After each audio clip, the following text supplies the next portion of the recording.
നോയമ്പ് തുടങ്ങിയതിന് ശേഷം യൂട്യൂബ് തുറന്നാൽ മൊത്തം നോയമ്പ് തുറയും നോയമ്പ് തുറ പലഹാരങ്ങളും ഒക്കെ ആണല്ലോ. പലതും കാണുമ്പോൾ എനിക്ക് ഉണ്ടാക്കി നോക്കണമെന്ന് തോന്നാറുണ്ട്, പക്ഷെ അതികഠിനമായ മടി അതിന് അനുവദിക്കാറില്ലായിരുന്നു. പക്ഷെ ഏകദേശം എല്ലാ പലഹാരങ്ങളും ഇവിടെ കിട്ടും. അപ്പൊ നമ്മൾ പുറത്തു പോകുമ്പോൾ വാങ്ങി കഴിക്കും. അങ്ങനെ ഇരിക്കുമ്പോൾ ഞാൻ എൻ്റെ കൂട്ടുകാരിയുണ്ട്, അവളെ വിളിച്ചു. അവൾ എൻ്റെ ജൂനിയർ ആയിരുന്നു. ഞാൻ ചോദിച്ചു എങ്ങനെ ഉണ്ടടി നോയമ്പൊക്കെ, എങ്ങനെ പോകുന്നു എന്ന് ചോദിച്ചപ്പോൾ അവൾ എന്നോട് പറഞ്ഞു, ചേച്ചി ഈ റൂമിൽ വേറെ ആർക്കും നോയമ്പില്ല, അതുകൊണ്ട് തന്നെ കഴിഞ്ഞ വർഷത്തെ പോലല്ല, കഴിഞ്ഞ വർഷം വീട്ടുകാരോടൊക്കെ ആയിരുന്നല്ലോ എന്ന് പറഞ്ഞു. അപ്പൊ എനിക്ക് തോന്നി this is the right time. അപ്പൊ ഞാൻ ചോദിച്ചു ഒരു ദിവസമെങ്കിലും അവൾക്ക് നല്ലൊരു നോയമ്പ് തുറ ഉണ്ടാക്കി കൊടുക്കാം. അങ്ങനെ ഞാൻ അവളെ ഇങ്ങോട്ട് വിളിച്ചു. അതിനുള്ള ഒരുക്കങ്ങളാണ് ഈ കാണുന്നത്. വായോ, നമുക്ക് നല്ലൊരു നോയമ്പ് തുറ സെറ്റ് ചെയ്യാം. നോയമ്പൊക്കെ ആയതുകൊണ്ട് ഞാൻ അത്യാവശ്യം വീടൊക്കെ നന്നായിട്ടൊന്ന് ക്ലീൻ ചെയ്തു. എന്നിട്ടുള്ളൊരു അവിഞ്ഞ നിപ്പാണ് ഈ കാണുന്നത്. ഇനി നമുക്ക് ഫുഡൊക്കെ പ്രിപ്പയർ ചെയ്യുന്നതിന് മുമ്പ് ഒന്ന് പോയി കുളിച്ചിട്ട് വന്ന് വൃത്തിയായിട്ട് തുടങ്ങാം. കുളിക്കാൻ പോകുന്നതിന് മുമ്പ് കുറച്ച് ഫിഷും ബീഫും ഉണ്ടായിരുന്നു, അത് വെള്ളത്തിലും കുറച്ച് മുട്ടയുണ്ടായിരുന്നു, അത് പുഴുങ്ങാനൊക്കെ ഇട്ടിട്ട് ഞാൻ കുളിക്കാൻ പോയി. പിന്നെ ഞാനൊരു കുളിയൊക്കെ പാസ്സാക്കി വന്നു. എനിക്ക് കുക്ക് ചെയ്യുന്നത് ഭയങ്കര ഇഷ്ടമുള്ള കാര്യമാണ് കേട്ടോ. കുക്ക് ചെയ്ത് ഞാൻ തന്നെ കഴിക്കുന്നത് ഞാൻ വളരെ ആസ്വദിച്ച് കഴിക്കാറുണ്ട്. ബാക്കിയുള്ളവർക്ക് കൊടുക്കുന്നതും ഒന്നിച്ചിരുന്ന് ഞാൻ കുക്ക് ചെയ്യുന്ന കാര്യങ്ങൾ കുറേയേറെ ആളുകളുമായിട്ട് കഴിക്കുന്നതും ഒക്കെ എനിക്ക് ഭയങ്കര സന്തോഷമുള്ള കാര്യമാണ്. ആദ്യം തന്നെ ഒരു ഫിഷ് ബിരിയാണി വെക്കാനുള്ള തയ്യാറെടുപ്പിലായിരുന്നു ഞാൻ. ഒരു 5 സവാളയും ഒരു കൂട് വെളുത്തുള്ളി, ഒരു മീഡിയം ഇഞ്ചി, ഒരു 5 പച്ചമുളക്, ഇത്രയും സാധനങ്ങളായിരുന്നു ഞാൻ ഫിഷ് ബിരിയാണിക്ക് ആദ്യം എടുത്തിരുന്നത്. പിന്നെ ഒരു 2 തക്കാളി, അതെല്ലാം അരിഞ്ഞ് മാറ്റി വെച്ചു.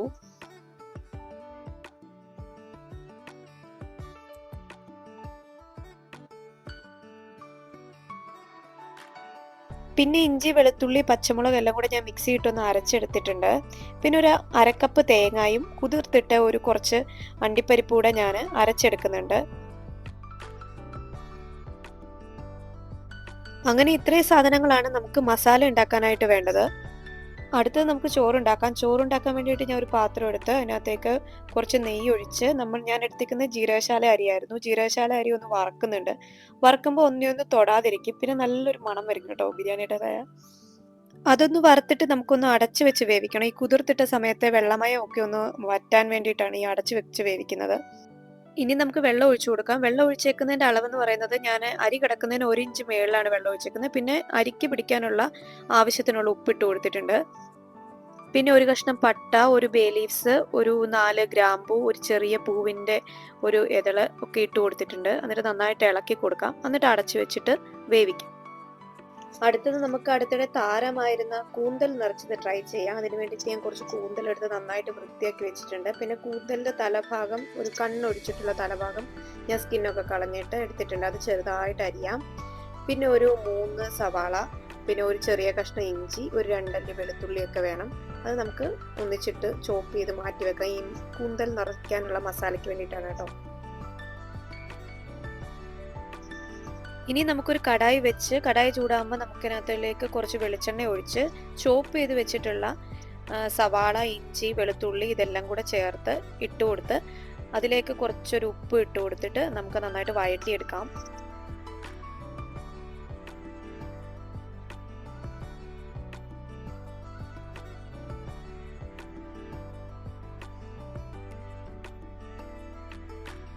സവാള പകുതിയോളം വാടിക്കഴിയുമ്പോൾ നമുക്കൊരു അരമുറി തക്കാളിക്ക ചേർത്ത് കൊടുക്കാം. അതിൻ്റെ കൂടെ തന്നെ നമ്മൾ ചെറുതായിട്ട് കട്ട് ചെയ്ത് വെച്ച കൂന്തലിന്റെ തലഭാഗവും ചേർത്ത് കൊടുത്ത് നന്നായിട്ട് നമുക്ക് ഇളക്കി കൊടുക്കാം.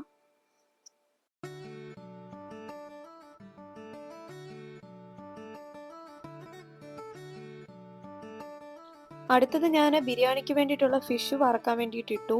ഒരു പാനിൽ സൺഫ്ലവർ ഓയിൽ ഒഴിച്ച് നേരത്തെ നമ്മൾ സാധാ ഫിഷ് വറക്കുന്ന പോലെ പെരട്ടി വെച്ചിട്ടുണ്ടായിരുന്നു. ആ ഫിഷ് വറക്കാൻ വേണ്ടിയിട്ട് ഇട്ടിരുന്നു. അടുത്തതായിട്ട് ഞാൻ ബിരിയാണി മസാല ഉണ്ടാക്കാൻ വേണ്ടിയിട്ട് ഒരു പാൻ വെച്ച് അതിലേക്ക് നെയ്യും കുറച്ച് സൺഫ്ലവർ ഓയിലും ഒഴിച്ച് നമ്മൾ അരിഞ്ഞു വെച്ചിട്ടുള്ള സവാള ഉണ്ടല്ലോ അത് ചേർത്ത് കൊടുത്ത് അതിനകത്ത് കുറച്ച് ആവശ്യത്തിന് ഉപ്പൊക്കെ ഇട്ട് നന്നായിട്ട് വഴറ്റി അടച്ചു വെച്ച് ഒന്നുകൂടെ ഒന്ന് വേവിക്കാൻ വെച്ചു.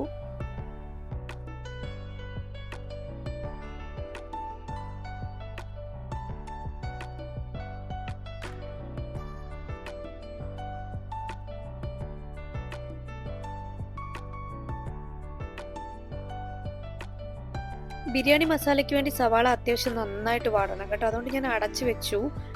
അപ്പോഴേക്കും നമ്മൾ കൂന്തൽ നിറയ്ക്കാൻ വേണ്ടിയിട്ട് ചേർത്ത സാധനങ്ങളൊക്കെ അത്യാവശ്യം നന്നായിട്ട് വെന്തിട്ടുണ്ടായിരുന്നു. അതിലേക്ക് ഞാൻ മസാലയൊക്കെ ഇട്ട് കൊടുത്തു. ഒരു 1/4 ടീസ്പൂൺ മഞ്ഞൾപ്പൊടി, 1.5 ടീസ്പൂൺ മുളക് പൊടി, 1 ടീസ്പൂൺ മല്ലിപ്പൊടി, പിന്നെ കുറച്ച് പെരിഞ്ജീരകവും കുരുമുളക് പൊടിയും ഞാൻ ചേർത്തിട്ടുണ്ടായിരുന്നു. അത് നമ്മുടെ ടേസ്റ്റും നമ്മുടെ ഇഷ്ടവും അനുസരിച്ചിട്ട് ചേർക്കാം.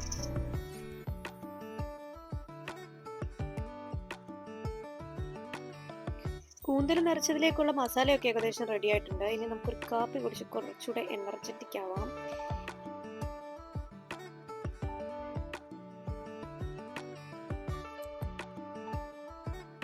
അങ്ങനെ കാപ്പി കൂടിയൊക്കെ ഏകദേശം കഴിഞ്ഞപ്പോഴത്തേക്ക് നമ്മുടെ ബിരിയാണി മസാലയ്ക്കുള്ള സവാള ഏകദേശം സെറ്റായി. അതിലേക്ക് ഞാൻ ചതച്ച് വെച്ച ഇഞ്ചി വെളുത്തുള്ളി പച്ചമുളക് പേസ്റ്റും തക്കാളിക്ക് ഇട്ട് നന്നായിട്ട് ഇളക്കി കൊടുത്തു.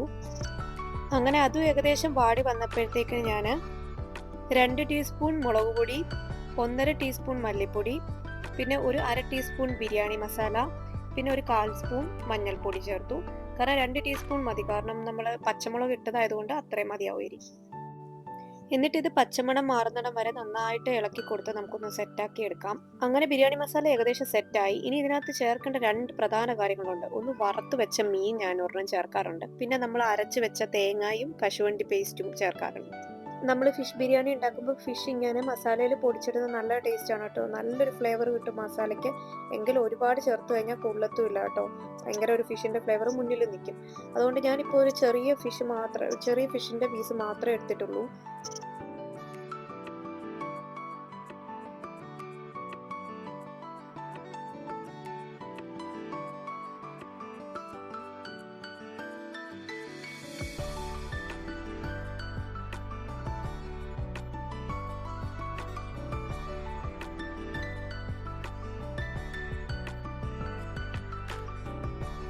ഇനി ബിരിയാണിയുടെ മെയിൻ മല്ലിയിലയും പുതിനയിലയും ചെറുതായിട്ട് അരിഞ്ഞതും ഈ മസാലയ്ക്കകത്ത് ഇട്ടിട്ട് കൊടുക്കാം.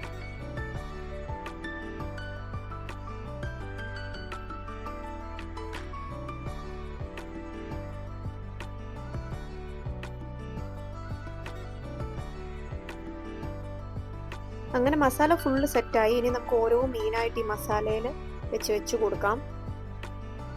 ഓരോ മീനായിട്ട് നിരത്തി വെച്ച് കൊടുത്തിട്ട് ഈ മസാല അതിന് മേളിൽ ചെറുതായിട്ടൊന്ന് പുരട്ടി കൊടുക്കണം.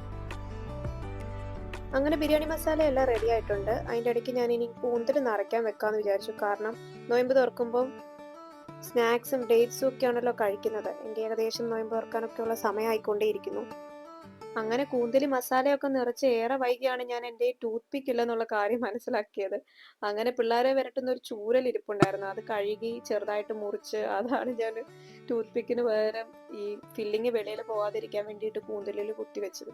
അങ്ങനെ പിന്നെ നമ്മുടെ സ്റ്റീമർ എടുത്തിട്ട് അതിനകത്ത് ഈ കൂന്തലെല്ലാം നന്നായിട്ട് നിറച്ച് ആദ്യം ആവി കയറ്റണം. ആവി കയറ്റി മാറ്റി വെക്കണം.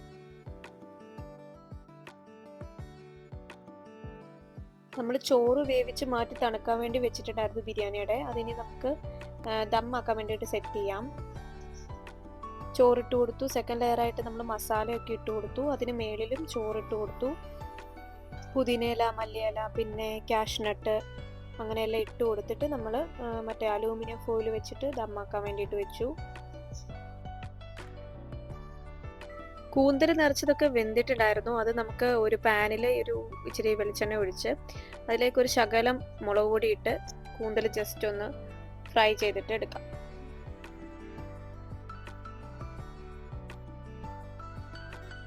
ഇനി നമുക്ക് അടിപൊളി ഒരു മുട്ട ബജി ഉണ്ടാക്കാം. മുട്ട ബജി ഉണ്ടാക്കാൻ വേണ്ടിയിട്ട് മുട്ട പുഴുങ്ങിയത് എടുത്ത് മാറ്റി വെച്ചിട്ടുണ്ട്. ഇനി ഒരു ചമ്മന്തി വേണം.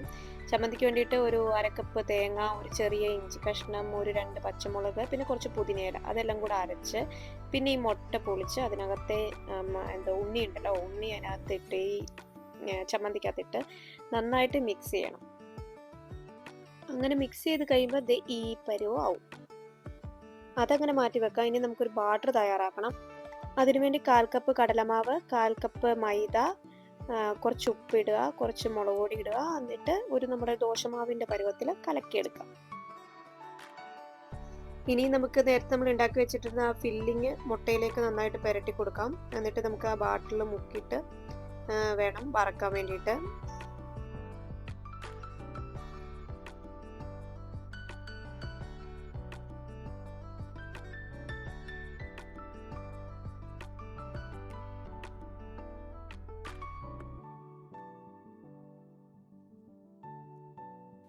മുട്ട ബജി പലതവണ നമ്മൾ വെളിയിൽ നിന്നൊക്കെ കഴിച്ചിട്ടുണ്ടെങ്കിലും ഇങ്ങനെ അകത്ത് ഫില്ലിംഗ് ഒന്നും ഉണ്ടായിരുന്നില്ല. ഇത് ഞാനൊരു യൂട്യൂബിൽ കണ്ടതാ.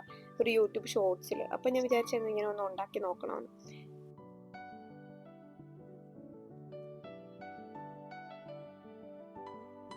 സംഭവം പക്ഷെ അടിപൊളിയായിരുന്നു കേട്ടോ. പക്ഷേ പുതിനയിലയുടെ ഒക്കെ ടേസ്റ്റ് ഇഷ്ടമുള്ളവർക്കെന്ന് ഞാൻ എടുത്തു പറയും. അപ്പോഴേക്ക് ബാങ്ക് വിളിക്കാറുള്ള സമയമായിരുന്നു. പിന്നെ ഞാൻ ശടപടാന്നൊരു ബീഫ് കറിയും ഒരു പായസവും ഒക്കെ ശടപടാ വെച്ചു. അതിനൊന്നും വീഡിയോ എടുക്കാൻ കഴിഞ്ഞില്ല. പിന്നെ ഒരു ജ്യൂസും കാര്യങ്ങളൊക്കെ ഉണ്ടാക്കി. അപ്പോഴേക്ക് ബാങ്ക് വിളിച്ചിരുന്നു. ബാങ്ക് വിളിച്ചപ്പോഴത്തേന് പിള്ളേരും സുൽത്തും എല്ലാം കൂടി നോമ്പൊക്കെ മുറിച്ചു. അവരും ഭയങ്കര ഹാപ്പി ആയിരുന്നു. അവർക്കും ഇതൊരു ആദ്യത്തെ അനുഭവമായിരുന്നു. സുൽത്തുവും ഭയങ്കര ഹാപ്പി ആയിരുന്നു. അത് കണ്ടപ്പോൾ ഞാനും ഭയങ്കര ഹാപ്പിയായി. ഇതിൽ ഞാൻ ഉണ്ടാക്കിയ പലഹാരം മാത്രമല്ല കേട്ടോ, ചേട്ടൻ പുറത്തുനിന്ന് കുറച്ച് കാര്യങ്ങളൂടെ വാങ്ങിയിട്ടുണ്ടായിരുന്നു. അതും വെച്ചിട്ടുണ്ട്. അങ്ങനെ നമ്മൾ വിളക്കൊക്കെ കൊളുത്തി. നമ്മൾ പലപ്പോഴും ബാങ്ക് വിളിക്കാറുള്ള സമയത്താണ് കേട്ടോ വിളക്ക് കൊളുത്താറുള്ളത്. അങ്ങനെ കത്തിക്കുന്ന ഒരുപാട് പേരുണ്ടെന്ന് തോന്നുന്നു. കാരണം അപ്പോഴായിരിക്കും നമ്മൾ സന്ധ്യയായല്ലോ എന്ന് ഓർക്കുന്നത്. പിന്നെ നമ്മൾ അതെല്ലാം കഴിഞ്ഞ് ബിരിയാണിയും നമ്മുടെ പത്തിരി എല്ലാം വെച്ചിട്ട് നമ്മളെല്ലാവരും കൂടെ ഒന്നിച്ചിരുന്ന് കഴിച്ചു. നല്ല രസമായിരുന്നു. നല്ലൊരു ദിവസമായിരുന്നു. അവള് ഹാപ്പി, ഞാനും ഹാപ്പി, എല്ലാവരും ഹാപ്പി.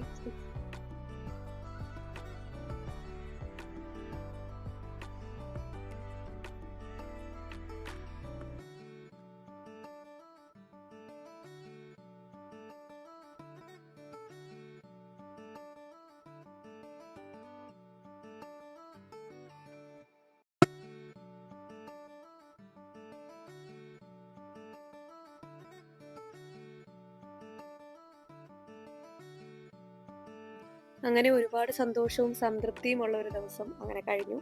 അപ്പോൾ എല്ലാവർക്കും റംദാൻ കരീം.